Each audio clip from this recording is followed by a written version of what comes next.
Hola amigos, hoy vamos a dedicar píldoras historiográficas al historiador británico Eric Hobsbawm, uno de los más importantes del siglo XX y referente para varias generaciones de aspirantes a historiador.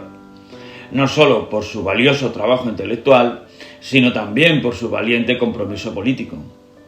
Sus casi 100 años de vida entre 1917 y 2012 le hicieron experimentar los acontecimientos más radicales de nuestra historia reciente, que le permitieron componer una visión de la historia basada en la importancia de las revoluciones como impulsos del cambio social, y poder prever además las características de nuestro futuro inmediato, como demostró en su libro Entrevista sobre el siglo XXI, publicado por la editorial Crítica en 1999 y del que extraeré algunos fragmentos.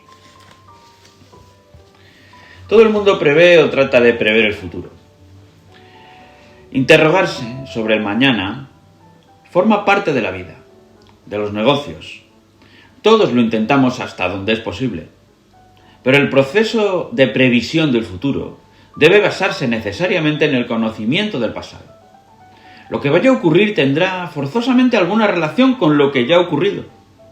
Y este es el único aspecto en el que el historiador tiene algo que decir. Al historiador no le mueve el beneficio, en el sentido de que su oficio no consiste en invertir sus propios conocimientos para obtener ganancias.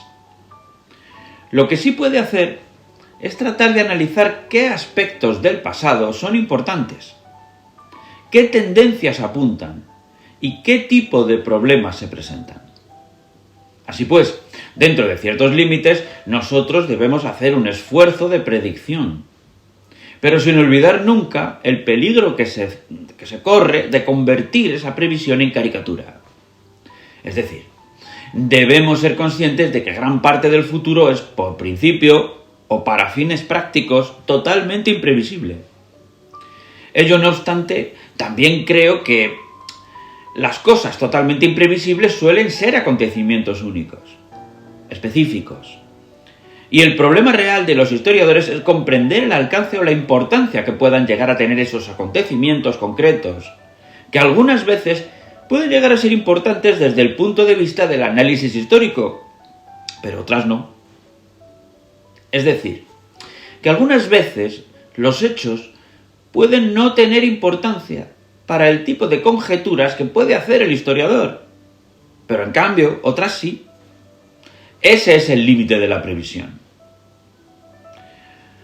Marx me hizo ver que la historia es una herramienta sin la cual no podemos comprender nada de lo que sucede en el mundo.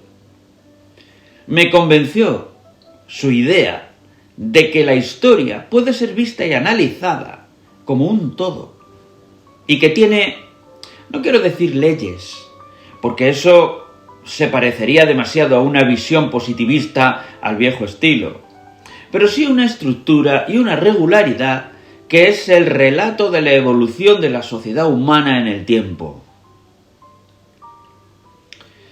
Yo tuve una considerable simpatía hacia la escuela de los anales, pero con una diferencia. Ellos creían en una historia que no cambia. Creían en las estructuras permanentes de la historia. Yo creo en la historia que cambia.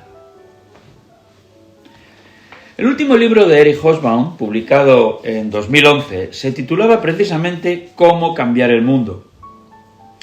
La historia de América y de Europa fueron sus grandes pasiones, y además de haber sido manantial de historiadores y detallar con precisión desde la Revolución Francesa hasta la caída del comunismo, fue crítico de jazz para la revista New Statesman bajo el seudónimo Francis Newton, en homenaje al trompetista comunista de Billie Holiday, pasión de la que publicó un ensayo estupendo, Gente poco corriente, resistencia, rebelión y jazz, publicado en la editorial Crítica. Eric Hobsbawm nació el 9 de junio de 1917 en Alejandría, cuando Egipto aún formaba parte del Imperio Británico. El autor de obras fundamentales como Historia del siglo XX, 1914-1991, Guerra y paz en el siglo XXI, pertenecía por ascendencia paterna a una familia judía originaria de Polonia, emigrada a Inglaterra y, en parte, trasladada a las colonias. Su familia materna era austriaca, en unos años en los que el imperio de los Habsburgo era una entidad política estatal a punto de desaparecer. Educado en Viena y Berlín, Hobsbawm se hizo comunista en la época del ascenso del fascismo y abandonó Alemania con el triunfo de Hitler. Cursó estudios universitarios en Cambridge y fue profesor en las universidades de Londres y Nueva York. Políglota y cosmopolita, fue fundador de la revista Past and Present. Visitó Rusia tras la muerte de Stalin. Estuvo en París durante el Mayo francés del 68 y fue intérprete del Che Guevara. Ciertamente Hobsbawm vivió mucho. Fue un viajero impenitente, siempre comprometido con su ideología marxista. Hobsbawm repite en su libro Años interesantes, una vida en el siglo XX, su memorable e imprescindible autobiografía, que los comunistas de su generación vivieron los ideales revolucionarios con más idealismo que los de la generación siguiente, mucho más contaminados por la experiencia en el poder.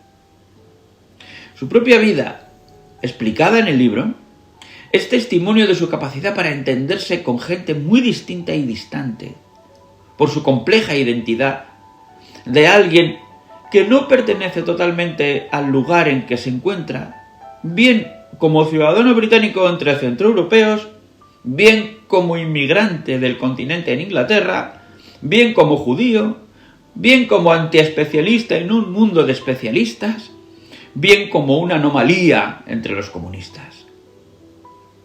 Años interesantes, una vida en el siglo XX. Fue la autobiografía de un historiador ya clásico. El interés del libro radica no ya en la infinidad de datos que aporta respecto a la vida, directamente apasionante, de su autor, sino en la inmensa capacidad de convertir una trayectoria vital en objeto histórico en sí mismo, radiografiando las claves socioeconómicas y políticas de la propia conducta en cada circunstancia. Se trata de la intrahistoria del siglo XX, contada en primera persona por el historiador que más y mejor ha escrito sobre ese siglo. De la enorme obra de Hobsbawm destacan títulos como Rebeldes primitivos, La era de las revoluciones, Trabajadores, Industria e imperio, La era del capital, La invención de la tradición, La era del imperio, Naciones y nacionalismo desde 1780, Historia del siglo XX entre 1914 y 1991, Guerra y paz en el siglo XXI, Cómo cambiar el mundo, en fin, obras todas ellas que los historiadores de varias generaciones han consumido con devoción a lo largo del tiempo. Joseph Fontana declaró que hay un dato irrelevante. Hobsbawm fue probablemente el historiador más leído del mundo. Su obra sobrepasó un momento de caída del interés debido a la propia evolución ideológica de las últimas décadas. Desde ese punto de vista, su obra tiene una notable relevancia y la virtud de que pudo sobrevivirse y volver a suscitar una importante influencia, algo no muy frecuente, desde luego.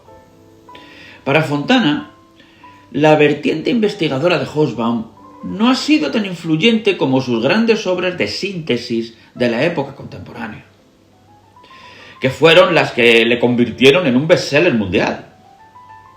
La peripecia de Hobsbawm la ha marcado una inquietud cultural universal. Sus grandes armas fueron tanto su precisión como su pasión por el pueblo que padece la historia. Las guerras de este siglo XXI demuestran lo acertado de sus preocupaciones históricas.